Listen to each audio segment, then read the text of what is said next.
जय श्री राम मित्रों। मैं ज्योतिष आचार्य पंडित राज जोशी आप सभी के YouTube चैनल माँ विंध्यवासिनी कृपा में आप सभी का स्वागत करता हूँ। जय माँ विंध्यवासिनी, जय श्री राम। मित्रों, आज हमारा विषय है मंत्र। इसे कैसे जपा जाता है, यह क्या होता है, यह आप समझ गए। मंत्र प्रकृति के हर उस मूल ध्वनि से संबंधित है जो प्रकृति में आप सुन सकते हो या बोल सकते हो। ये सभी प्रकार की ध्वनियाँ, सभी प्रकार की धुन, सभी प्रकार के वाइब्रेशन मंत्र कहलाते हैं। उदाहरण के तौर पर, जब आप किसी विशेष प्रकार की ध्वनि का उच्चारण करते हैं तो उस ध्वनि से संबंधित ऊर्जा आप तक पहुंचती है। इसीलिए हर शक्ति की एक अलग मंत्र बताया जाता है। भगवान शिव का मंत्र अलग है, देवी तत्व का अलग है, देवता तत्व का अलग है, हनुमान जी का अलग है, गणेश जी का अलग है, अल्लाह मियाँ का अलग है, भैरव जी का अलग है, पीर फकीर का अलग है। सभी प्रकार के मंत्रों को अलग अलग शब्दों से संयोजित किया जाता है। हिंदी वर्णमाला या संस्कृत वर्णमाला या संस्कृत या उर्दू या जितनी भी भाषा आप जानते हैं, उन सभी में जो भी शब्द उच्चारण होते हैं वह सभी अपने आप में मंत्र हैं। उदाहरण के तौर पर, जब आप अशांत होते हैं तो आप किसी नदी के किनारे बैठते हैं तो आप नदी के बहते पानी की कलकलाहट को सुनते हैं, वहाँ चिड़ियों की आवाज़ को सुनते हैं, हवा की सरसराहट को सुनते हैं। आप किसी घाट पर, किसी पर्वत पर, किसी एकांत स्थान पर, हिमालय पर जब आप जाते हैं तो आप प्रसन्न चित्त हो जाते हैं, आपका मन शांत हो जाता है, आप समस्याओं को भूल जाते हैं, आप जीवन का आनंद लेने लगते हैं। यही मंत्र है, इसी को मंत्र कहा जाता है। इसीलिए बड़े बड़े ऋषि मुनि गुरुजन क्यों आपको बोलते हैं कि भैया मंत्र जो है उसका उच्चारण विधिवत रूप से करिए, क्योंकि हर प्रकार के मंत्र का जो उच्चारण होता है उससे जो वाइब्रेशन निकलती है वो वाइब्रेशन आपके शरीर को, आपके मन को स्थिर करती है, ताकि आप तक सिद्धियां आएं, आप तक शक्तियां आएं, आपसे ऊर्जाएं आकर्षित हों। इसीलिए साधना मार्ग में सर्वोत्तम अवस्था तब आती है जब आप मंत्र के सही वाइब्रेशन का निर्माण करना जानते हो। आप कितनी भी तेज रफ्तार से मंत्र जपते हैं उससे कोई लेना देना नहीं। मंत्र का जाप साफ, स्पष्ट और उच्चारण बिल्कुल व्यवस्थित होना चाहिए। उदाहरण के तौर पर, आप एक योग मुद्रा होती है जिसको आप बोलते हैं भ्रमारी। उसमें साधक इस वाइब्रेशन को करता है। आप देखेंगे कि इस वाइब्रेशन को आप 15 मिनट करके देखिए, आपके शरीर के हर अंग में वाइब्रेशन होना शुरू हो जाएगा। आप अपने आप तरोताज़ा हो जाएंगे। यदि आपकी आंखें, आपको नींद आ रही तो आप तरोताज़ा हो जाएंगे, आपका मस्तिष्क तेज़ी से काम करने लगेगा, आपके कान तेज हो जाएंगे, आपकी हृदय धमनियाँ ठीक हो जाएंगी, आपके रक्त संचार ठीक हो जाएगा। क्यों? क्योंकि आपने एक निश्चित वाइब्रेशन को अपने शरीर में वाइब्रेट किया है।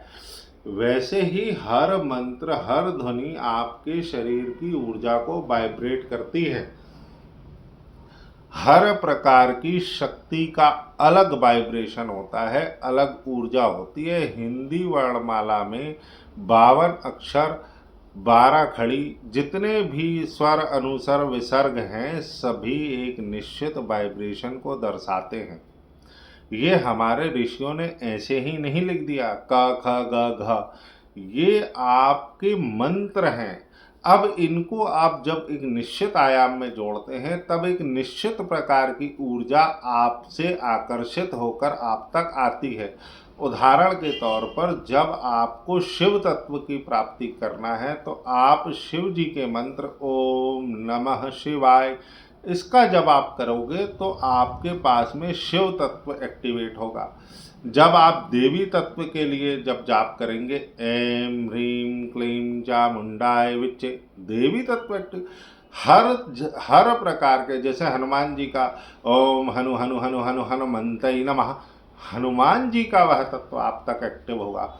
इसी प्रकार से मुस्लिम तत्व में आप देखिए बिस्मिल्लाह रहमान रहीम, ला इलाहा इल्लल्लाह, ये जो भी शब्द वो बोले गए हैं, चाहे वह किसी भी भाषा के हों, किसी भी स्थिति के हों, वो एक प्रकार की ध्वनि, एक प्रकार का ऊर्जा को जनरेट करते हैं, एक प्रकार की वाइब्रेशन आपके शरीर में देते हैं और उससे संबंधित ऊर्जा आप तक अट्रैक्ट होती है। इसी को मंत्र कहते हैं। मंत्र का अर्थ है उस वाइब्रेशन को समझना, उस ऊर्जा को समझना, उस वाइब्रेशन को अपने अंदर लाना, उसका सही उच्चारण करना। आप एकांत में जाकर जो साधु बैठते हैं, आप कभी एकांत में बैठिए, आप कुछ नहीं कीजिए, 10 दिन, 11 दिन, 21 दिन, 41 दिन, आपकी जो मर्जी, आप एकांत में बैठकर सिर्फ आप आंख बंद करें और अपने अंदर की आवाज़ को सुनना सीखें, अपने आप ही सिद्धि हो जाएगी। कोई मंत्र जाप की ज़रूरत नहीं, कोई आसन माला की ज़रूरत नहीं है। आप सिर्फ एकांत में बैठना सीख लें, आपको सिद्धि अपने आप ही प्राप्त हो जाएगी। क्यों? क्योंकि जब आप एकांत में बैठेंगे, चाहे आप पहाड़ पे बैठो, घाट पे बैठो, नदी पे बैठो, शमशान में बैठो, आप जहाँ मर्जी वहाँ बैठो, लेकिन वो एकांत होना चाहिए, यानी आपके अलावा अन्यत्र वहाँ साउंड नहीं होने चाहिए। इसीलिए आप देखिए, लोग आजकल जो नदी घाट पर बैठते हैं, वहाँ आप ट्रक भी जा रहे हैं, बस भी जा रही है, ये भी जा रहा, हॉर्न की आवाज़ आ रही है, आप कभी भी उसकी प्राप्ति नहीं कर पाएंगे जो आप प्राप्त करना चाहते हैं। इसके लिए आपको डीप जंगल में जाना होगा। आप थोड़ा अंदर जाइए जहाँ बाहरी साउंड नहीं आता हो, सेफ साइड जगह आप जाकर बैठ के देखिए। 11-21 दिन में ही आप अपनी ऊर्जा में परिवर्तन महसूस कर लेंगे। क्यों? क्योंकि आप उस वाइब्रेशन को जनरेट कर रहे हैं। आपको कोई मंत्र नहीं जपना, प्रकृति खुद अपने आप में एक मंत्र है। प्रकृति की हर धुन, हर आवाज अपने आप में एक मंत्र है। हर प्रकार की ऊर्जा आप तक पहुंचने के लिए आपको प्रकृति से जुड़ना होगा, चाहे वह आपकी स्वयं की प्रकृति हो, यानी जब आप ध्यान में बैठते हैं तो आप स्वयं को प्रकृति से जोड़ते हैं। इसी को तो मंत्र बोलते हैं। क्यों गुरु बोलते हैं कि ध्यान करिए, तो आंख बंद कीजिए, कान बंद कीजिए, कुछ नहीं देखना, कुछ नहीं सुनना है, जो दिख रहा है देखते रहिए, जो हो रहा होते रहिए। असली में वो हो क्या रहा है, आप देख किसको रहे हो, आप सुन किसको रहे हो? सही मायने में आप अपने अंदर देख रहे हैं, आप अपने अंदर की ध्वनियों को सुन रहे हैं, आपकी सांसों की आवाज़ को आप सुनते हैं, सांसों को देखते हैं, अपने हृदय चक्र को देखते हैं, हृदय की आवाज़ को सुनते हैं, धमनियों को, रक्त कणिकाओं को आप देखते हैं, उनकी आवाज़ को सुनते हैं।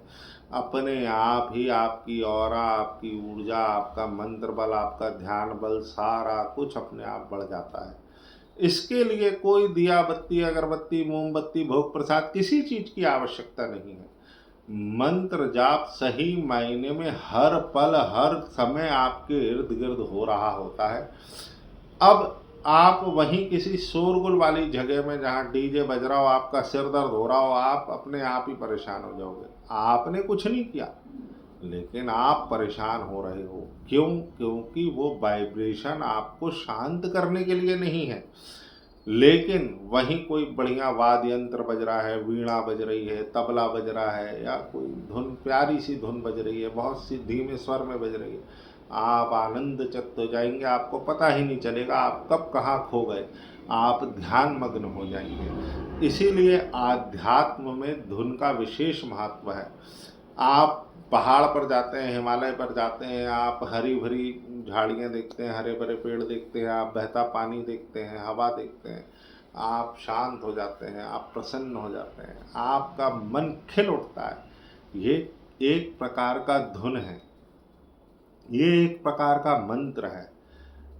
जरूरी नहीं है कि किसी निश्चित प्रकार के 4 शब्द या 8 शब्द को मिलाकर एक आपको एक लाइन पकड़ा दी गई, एक वाक्य पकड़ा दिया गया, आप लगे हो रट्टा लगाने। आप जब तक उसके वाइब्रेशन से नहीं जुड़ेंगे, सही मायने में आप मंत्र का निर्माण नहीं करेंगे। मंत्र का अर्थ होता है मन को पवित्र करने वाला ध्वनि। जो आपके मन को पवित्र कर दे, आपके हृदय को शांत कर दे, आपके चित्त को शांत कर दे, वह मंत्र है। इस आशा करता हूँ आप मेरी ये छोटी सी बात समझ पाए होंगे। जय श्री राम, जय माँ विंध्यवासिनी।